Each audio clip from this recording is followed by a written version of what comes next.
Voilà une nouvelle journée encore, dernière journée même, puisqu'il faut qu'après je me rentre. Là je pense que ce soir je me rentre chez moi dans ma petite ville, que j'ai un peu de boulot à faire, j'ai du montage à faire. Et donc me voici à Beaune en Bourgogne.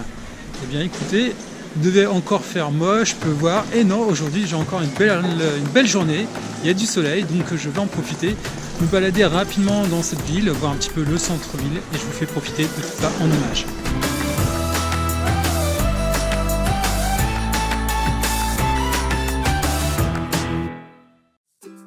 Beaune, capitale des vins de Bourgogne, est une commune française située dans le département de la Côte d'Or et de la région Bourgogne-Franche-Comté. À ses débuts, ce n'était qu'une bourgade gauloise. Les Romains y bâtirent une fortification servant à protéger l'intersection de deux voies importantes de l'Empire. La ville prospéra dès le XIIIe siècle, grâce au commerce des vins. Eudes III, duc de Bourgogne, rédigea la charte de franchise permettant à Beaune d'exister en tant qu'institution autonome.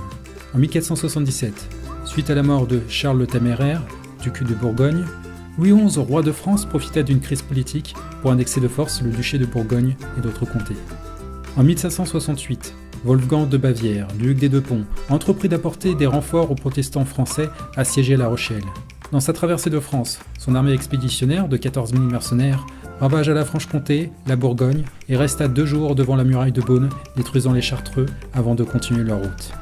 Le grand hiver de 1709, qui apporta neige et pluie en abondance, fut une grande calamité pour la région. Entre 1720 et 1750, les maisons de négoce voient le jour à Beaune.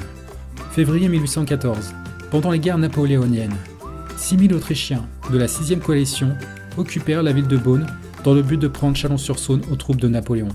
Pendant la Première Guerre mondiale, Beaune devient l'une des bases arrières du corps expéditionnaire américain et l'hôpital militaire américain est construit aux portes de la ville, devenant l'un des plus importants en Europe. Alors, il ne faut pas oublier que nous sommes ici en Bourgogne, et en Bourgogne, qu'est-ce qu'il y a dans la région? Il y a du vin. Il y a justement ici, dans la ville, quelques caveaux à voir, je pense. En tout cas, il y a des grandes maisons qui sont ici et qui tiennent justement certains domaines. Il y a de très très beaux cottages dans la région. Si vous avez le temps justement de visiter un petit peu les vignes et autres, c'est quelque chose à voir. Alors, là, on a ici une tour défensive de la ville, parce que la ville était autrefois fortifiée. Et on peut voir d'ailleurs que, vous voyez, il y a un muret et il y a quand même un fossé qui est quand même assez important et qui mène donc à cette tour avec des murs de 7 mètres d'épaisseur. Donc si je ne me trompe pas, là je dois être sur un rempart. Et on peut voir qu'en fait c'était assez large pour faire justement les rondes et pour pouvoir circuler. D'ailleurs, c'est pas si haut que ça. Bon, j'essaierai pas de sauter non plus, hein. Faut peut-être pas exagérer. Je me suis trouvé un petit truc, alors c'est plutôt restauration rapide avec beaucoup de desserts, c'est délicieux. Franchement ça donne envie, il y a trop de choix et on a envie de tout emporter, tout prendre. S'il y a bien un lieu à voir à Beaune, c'est le musée de l'Hôtel-Dieu. Vous allez voir ici, c'est assez magnifique. Je vais vous prendre 2-3 images, mais ça sera vraiment à vous d'explorer cet endroit.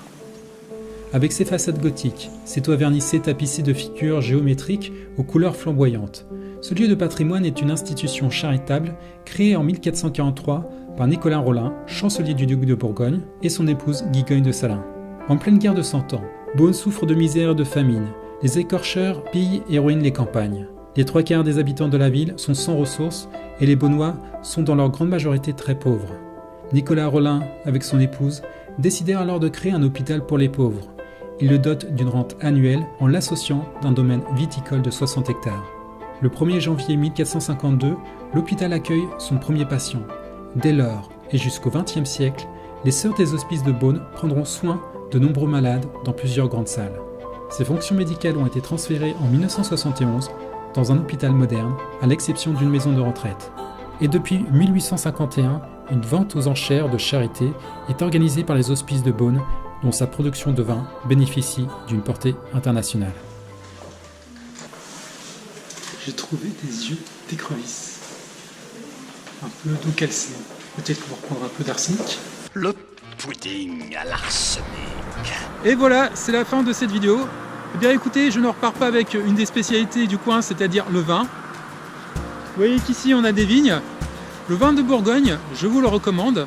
Par contre, je repars avec quelques autres petits trucs, de la charcuterie, de la moutarde. Vous savez que pas très loin, il y a la moutarde de Dijon, hein. Bah voilà, on est en Bourgogne. Et puis aussi avec du pain d'épices. Voilà, pour les amis, la famille, autant faire plaisir. Et donc je vous ai montré un ou deux coins de notre belle France.